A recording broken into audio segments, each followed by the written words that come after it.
Hey, what's up, fam? This is the Spiritual Studd, And I am MT, baby.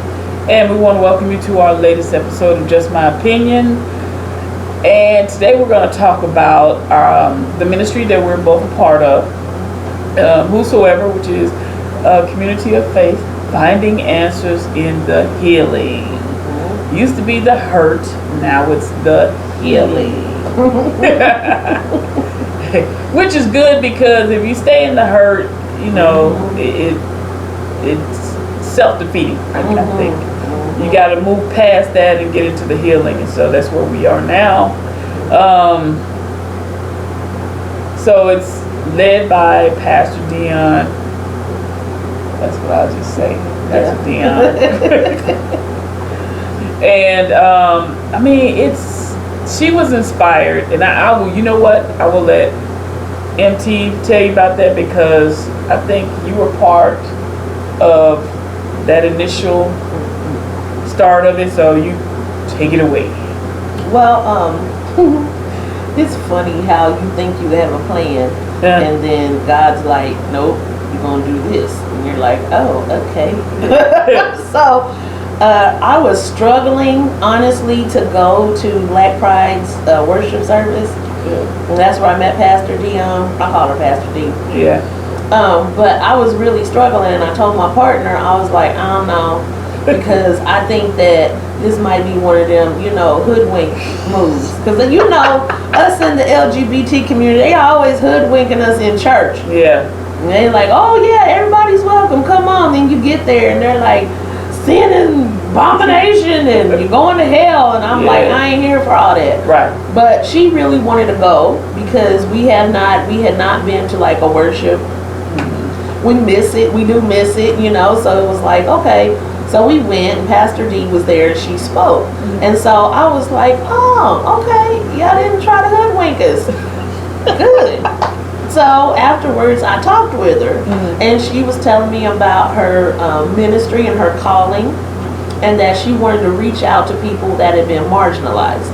And of course, that is not, you know, it's not exclusive to LGBT people, but it's us. Right. Because we're the ones who were shunned and sat down and put out from so many ministries and religions. Yeah. And so I was like, okay, cool. I can dig what you're putting down here. And then it wasn't soon after that she began to organize in her ministry, and it became Whosoever Community of Faith, Finding Answers in the Hurt at the time. Now it's moved to Healing. Yeah. And I jumped on board like ASAP, because I was like, I'm here for it. I miss church. I like to have a worship experience. I like to participate in church services. But it had been a long time since I could actually set foot in a building, because of all the past issues and church hurts that I'd been through. And then, like, I immediately called my homie, and I'm just like, hey, guess what I found out? Guess who I met? This is really cool. So, and then you came, and we kind of all collaborated, participated. But this is Pastor D's mission, is outreach to those marginalized folk, no matter who you are. That's what the name Whosoever is about. No matter who you are. Right. LGBTQIA, elemental P, like anybody that has been abused by the church and would like to have a community to worship with. We don't even really call ourselves a church. Right. Because even the word church has attached to it negative connotations. Yeah. We're not a religious organization. Like, we do not, we're not organized religion. Like, we're not Kojic, we're not Pentecostal, we're not Baptist. We are Whosoever. Right. A community of people who want to come together and worship without all the extras. Yes. That's the best way I think I can describe it.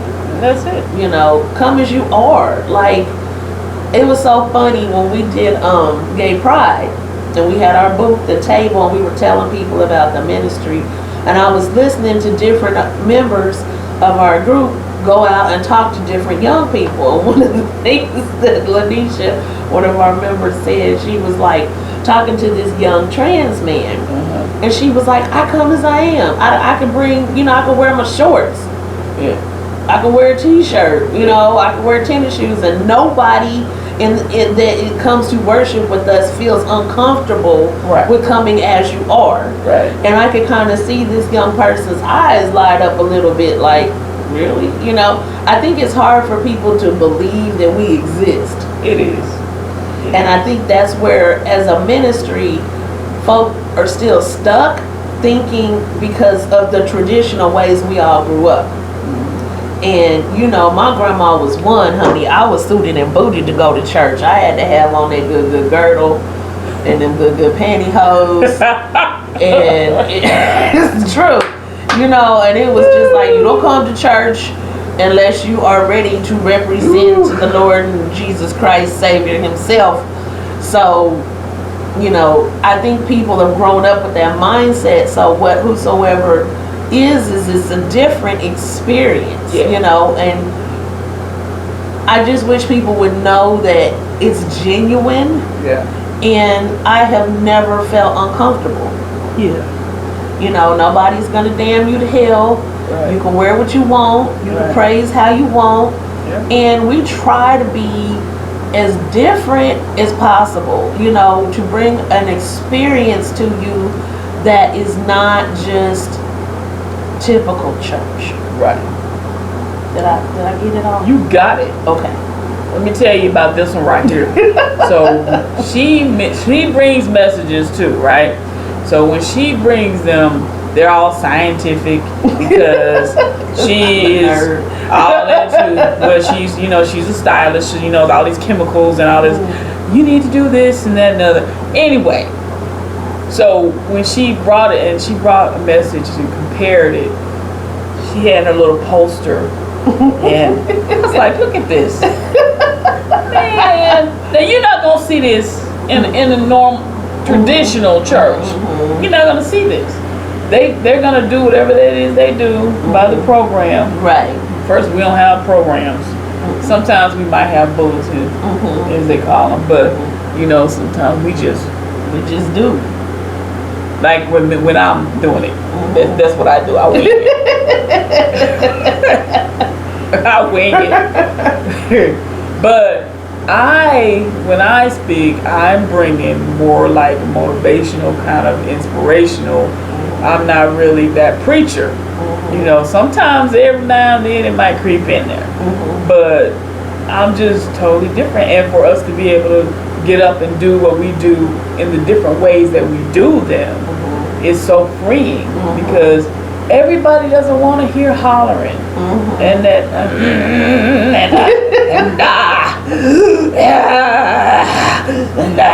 you know, people don't want it. Everybody don't want. Some people just like, just give me the word. Right. Yeah. And sometimes the word may be a different type of word. And for us, because we come already injured, so for us it's like building and healing. You've got to show people you're okay. And a lot of times you can't take what's been beating people up and try to turn it around and make them feel okay.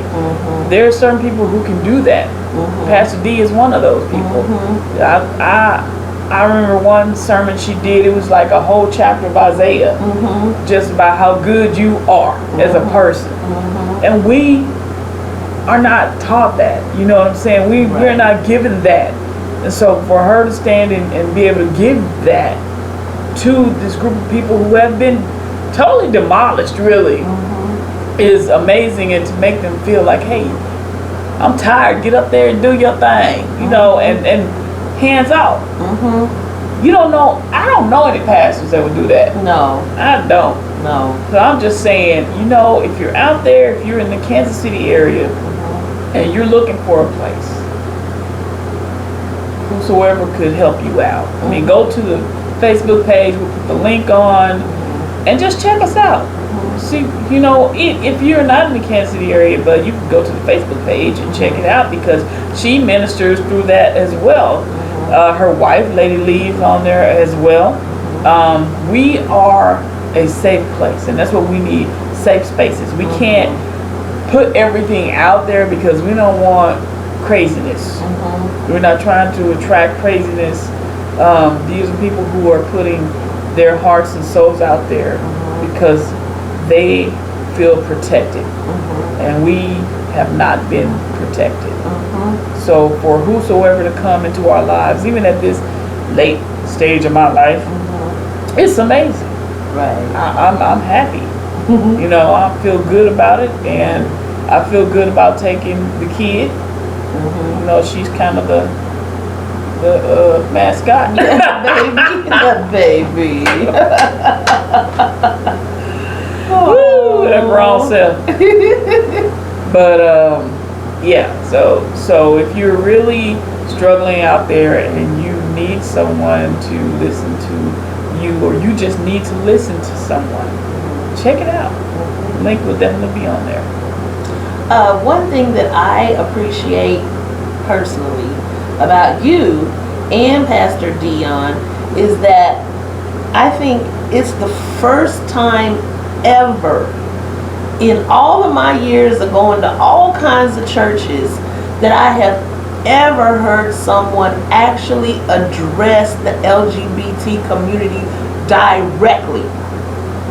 Like, and not in a negative way. You know what I mean? Like, I think it is so refreshing that you guys are just go there.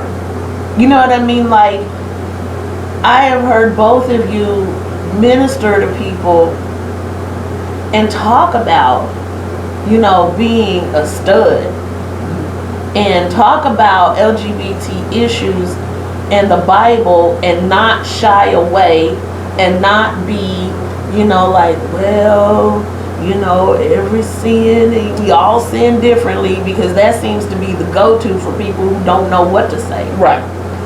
And it is so refreshing. You know, a lot of churches will say, oh, we welcome everybody, but they don't affirm. That's the difference.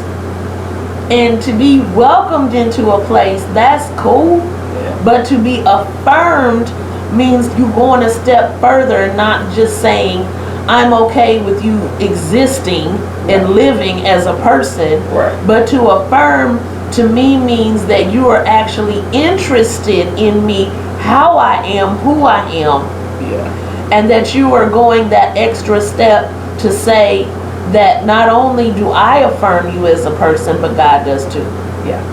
And that's the extra step that Kansas City has not, I think, had.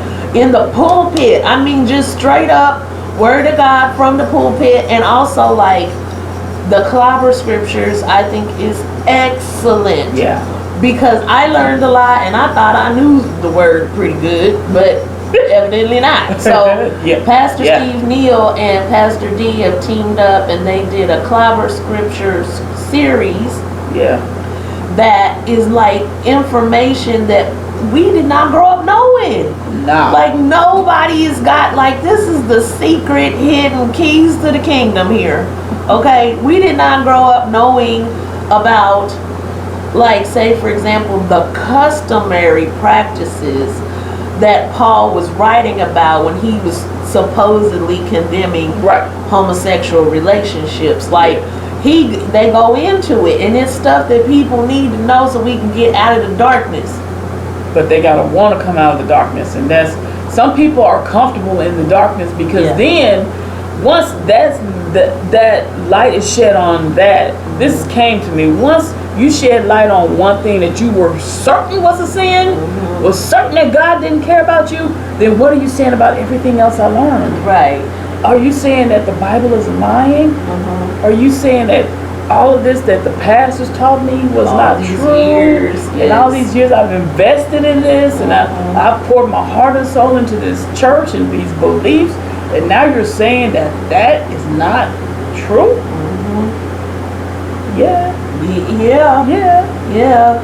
I mean, what does it do for a person who's listened to that all their lives, but they're that person? You know, they don't want to put themselves in our space. You know, they don't want to imagine what that's like. And I think that's the whole problem with the country, is that so many people instead of, like they used to say, walk a mile in my shoes, they don't want to do that anymore. You know, the empathy is gone. It's just like, nope. But the clobber scriptures are a revelation. That's been something that I have been like trying to really dig into for so long, because it was used against me. And when you internalize this stuff, I'm this person that if I'm ingesting something and it don't feel right to me, I'm gonna find a way to make it wrong. Right, absolutely. I like, this don't feel right to me, and I'm gonna prove it. It's not right. That's who I am. So. There's one a long time ago, way before I ever knew you or Pastor D. I saw a video of a lady, and it stuck with me until this day. And it was a young black woman, and she didn't identify as LGBT or anything, but she had a heartfelt video about how she felt she'd been lied to and how she felt about it as far as Christianity was concerned. And she was like, you mean to tell me that my whole life growing up in the church, people listening to preacher after preacher and my parents and everybody else, and y'all didn't even understand what y'all was doing, and y'all saying it like it's the gospel and I'm believing it. And she just had a whole moment where, like you said, she was like, you mean to tell me that all these years I thought this, and now I'm realizing as I study for myself, this is not true. Like, some of this stuff is just bogus. Yeah. And she was like bawling by the end of the video, because she was like, I am questioning everything now. And I think that revelation happens. But at the same time, think about how free you'll be. Like, Dr. Phil said one time to this lady, she was boo-hooing over this relationship gone bad. She was about to get a divorce. And she had been married for years, 30-some years. And she was like, I can't believe after 30 years, he done cheated on me. And Dr. Phil said the only thing worse than being in a relationship for 30 years with the man that you said you loved and he said he loved you is being in a relationship for 30 years in one day. And I was like, dang, Dr. Phil, that's deep. Like, yeah, because the day you wake up, that day, from that point forward, you got a whole new life. Yeah. Whether it's ending a divorce, whether it's getting rid of ideas that you've been holding on to. Like, the only thing worse than being in a cult for 20 days is being in a cult 21 days once you done found out it's a cult. Exactly. So, I dig it, and trust me, we go through those changes, especially those in our community. Yeah. Because we have been battered by religion and false spirituality and teachings and prophets and everything else. Yeah. But at the same time, the only thing worse is being in it all that time and then come to the light and then staying in it. Yeah. So I feel like whosoever has given us an opportunity to stay in the goodness of the light without, having to sacrifice who you are as a person. Yeah. And so, it's the best of both worlds. That is. All right. Moving on. Dave Chappelle. Sticks and Stones. Well. So I was hearing about Dave Chappelle, and he's insulted so many people. Well, of course, when they said the LGBTQ and the rest of them people were upset and wanted to get his Netflix special canceled, my ears perked up a little bit. I said, well, I haven't seen this. Let me watch this. So my wife and I woke up Saturday morning, I think it was, and Saturday, Sunday, I don't remember. It was, Saturday. We woke up and we watched it. And when he got to this part about the LGBT community, I think I died because it was true. It was true, like he said. The G is driving the car. Right. He said all these people. First of all, he said the whole community taking half the alphabet for themselves. Right. So right. now the G is driving the car, and the L is sitting in the front seat next to the G. But the G hates the L. Everybody loves the L, right? Except the G. Nobody knows why the G's hate the L's. But the G's and L's can agree on one thing. They hate the B's. In the back seat. In the back seat. The B in the back seat. Right. Because they think the B's being greedy. Right. Now, then you got the polar T. The T just staring out the window. Right. Waiting for the ride to be over. Oh, and the Q. They passed the Q hitchhiking. Yeah. I don't know. We walk up to the car. I don't know what I want. But this car looks like I want to be in it. Listen. What are you mad about? Right. This is true.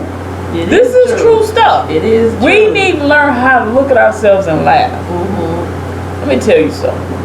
There have been comedians telling white jokes, black jokes, fat jokes, skinny jokes, mama jokes, daddy jokes, redneck jokes. I mean, when do you stop being so sensitive? And that's the reason he did what he did, because everybody want to cancel folks. Oh, you cancel. You cancel. Dude, I'm still walking around here. You ain't canceled nothing. Right. So I'm just like, why are y'all mad? Well, what did he say that was wrong? Just shoot me a comment and let me know. What he said. His defense of Kevin Hart. Coming out and defending Kevin Hart. And then he was like, basically like, he said it, I didn't say it. You know? Right. And we know that LGBT people have a history of being abused by parents. Yes. Who can't stand the fact that their child is LGBT. Right. Right. So when Kevin Hart made the comment, and the comment was about if his son was gay, he would hit him over the head with a dollhouse. And I mean, I personally remember when Bernie Mac said that he had the right to punch a kid. I think it was in the chest or the head or the throat. He said the throat, the head. He busted to the white meat. Busted to the white meat. Yep. Okay. Aggressive jokes are still jokes, because like Chappelle pointed out, I don't know how hitting a child over the head with a dollhouse would make them less gay. Or the other thing was, for him to hit him over the head with the dollhouse, he would have had to buy the dollhouse, right? So, I mean, I get it that we are in a PC thing, and we do need. I had an argument with a dude yesterday about safe spaces. It's like, yes, there are some places that we need to know we're safe. Yeah. And I love to go to a business and see a rainbow sticker on the door. Right. I'm like, cool. I ain't gotta watch my P's and Q's and my back as much as I do in other spaces. Right.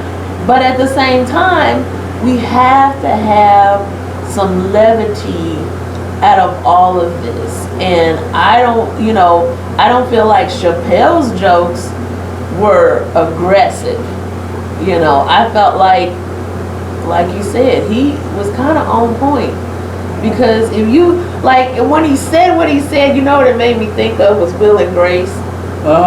Because, like, in Will and Grace, the TV series, it's like they always got something bad to say about the lesbians. Right. Don't they? Yeah. They're always talking about Birkenstocks and plaids and making fun of the lesbians. Right. And dogs. Right. And it's like there is a snarkiness between the G's and the L's. It's there. Right. You know, and so it made it kind of funny to me. I was laughing. I said, you know, I mean, I understand about the Kevin Hart thing, but this is the thing, guys. He did not host the Oscars. Right. I don't know what else you want. Right. If you gotta look at the entire thing, but the one thing he said, if you're watching this at home, you clicked on my face, understand where you going. Mm-hmm. It's like people, when my wife and I went to a Paul Mooney comedy show. If y'all know who Paul Mooney is, if you are of the Caucasian persuasion, let me just tell you right now, you don't know who Paul Mooney is, don't go to his show. Right. If you are sensitive, because that's all he does. That's all he does. He digs at white folks. That's all. You don't want to go there. Like I said, I told somebody, D.L. Hughley, I like him in some instances, but his comedy shows I would not go to because he's personal. He picks on people in the audience. That's all he does. And that's not for me. So guess what? I'm not spending my money there. Yep. But when I go to see Dave Chappelle, I know what I'm getting. He gonna go off the rails somewhere. He gonna talk about something. I'll just, you know. Well, you know, I've had this philosophy for a long time. I don't care. Okay, I shouldn't say I don't care. It is unimportant to me that someone has any type of view that they have. I don't care if that's religion, whether it's jokes, whether it's policies, spirituality, whatever it is that you got, that's you. Right. We're supposed to be free to do whatever we want to do. These are just our opinions, okay? But what you can't do is be in charge of other people when you got biases and clear issues with some groups. Right. You know what I'm saying? That's like if I didn't like heavyset folk and then I'm in charge of Weight Watchers. That's all I'm saying is that don't go together. So whatever you feel, whatever, you know, and I feel like what'll sort it out is the markets, because we still live in a capitalistic nation. We do. So just like with the cake thing, okay, the cake bakers, and it was just like, oh, they didn't sell a cake to a gay couple. Okay, they have every right. It's their choice and freedom to not sell a cake to a gay couple. Now, I don't want it. but at the same time, I have every right to make sure that I and all of my friends don't ever use that baker. That's sorted out. Exactly. That sorts it out. Yeah. Except for when you put folk in charge of things. That's the only exception to the rule. You know what I mean? Is that if you're in charge of my medical care, you can't not like black lesbians. Right. We can't have that. Right. You know, I can go to get another cake, but I can't always go find another doctor. Yeah. So, you know, that's the way to me it should be. You have, like you said, when you click on a certain person, you know, that's your finger clicking on it or paying your money to go see it. If you didn't think that Dave Chappelle is for the LGBT community, don't support him. Exactly. Simple as that. Let the numbers do the sorting out. Right. Because trust and believe me, the higher ups and the higher ups and the high ups are paying attention to the numbers. And if you offend too many people, they will snatch your stuff. You know, so it don't matter who it is or what group it is. Right. They will snatch you if they think that they gonna lose some coins. Because why? So think wisely about your choices. You know, and it's just like I saw Stacey Ann Chen here in Kansas City when she came. Folk was leaving out of that. They was like, what did she? Looking at each other, you know, grabbing their purses and leaving and stuff. Clutching the pearls. Clutching the pearls.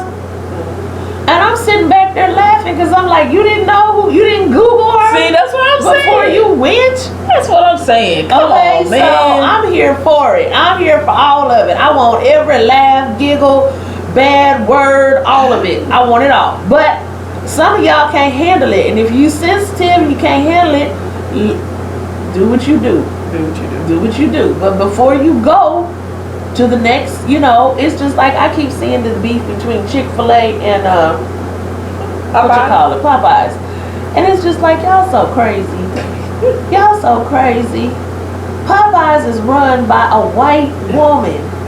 A white woman. Yes, She ain't probably never fried a decent piece of chicken in her life. They got the black lady, and I got a wig that just looked just like it. I called it my Popeye chicken lady wig. That lady with that wig on down in New Orleans with this fake accent, baby. She ain't even frying no chicken for real. She might be okay, I don't know. But I'm just saying, they using her. Right. Because they're not going to buy. The thing is, who's going to believe? Who's going to believe it? Dogs in the doorway. Are y'all done yet? The dog. Look at her peeping around. Get out, Nika. You're not supposed to be in here. She's looking at me. Get out. Goodbye. Jeez. Got a whole lot of attitude for one dog. I think usually you're in here working, she's in here with you. No, she's not allowed in here. When you're on Facebook, where you taking the pictures and she's right there with you writing? Where are you? In there. Oh, okay. Mm-hmm. Yeah. I'm trying to keep this area dog free. Jeez. Anyway. Okay. Sorry. Squirrel.